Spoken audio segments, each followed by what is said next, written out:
after surgery, we're going to have you do something called passive range of motion exercises. There are some procedures where we start those exercises a little bit later because they are a series of flexion and extension exercises. So you're going to be bending and straightening the joints of the leg that had surgery. And most often, again, we start that 6 days after surgery, but please refer to your discharge instructions form in terms of when that is going to start for your pet, because some pets it does start a little bit later. And we do have another video that demonstrates the passive range of motion exercises. So please, look at that to see how to perform them the correct way. We'll also discuss that in terms of your discharge when you come in. But just the passive range of motion exercises, we want to do about 2 to 4 times a day until the pet is using the leg normally, is kind of the school of thought there. And it just helps keep the joints limber so that we're not losing some of that movement because they're not doing as much activity, or because after surgery they're not going to be using the leg normally. So that can affect some stiffness and things that can occur. So please follow the information in both the passive range of motion handout and then watching the video on that as well. All right, so if we're going to work on our flexion extension exercises, we'll start with the front leg.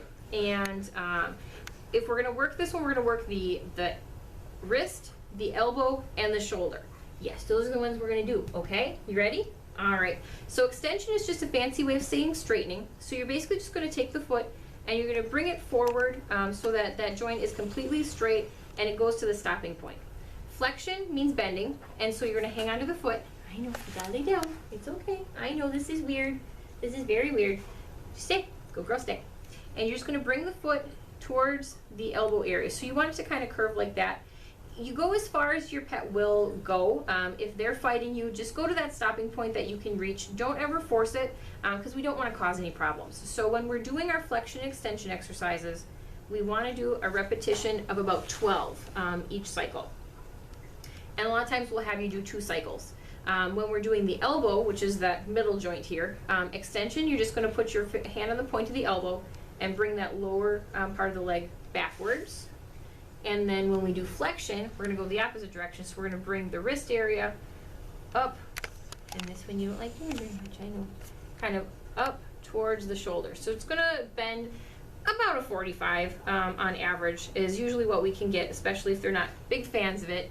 And then we're going to go back to straightening and extension, and then we're going to come back into flexion and just go real slow with a steady pressure. And that's about all she's going to let me do there, but that's okay.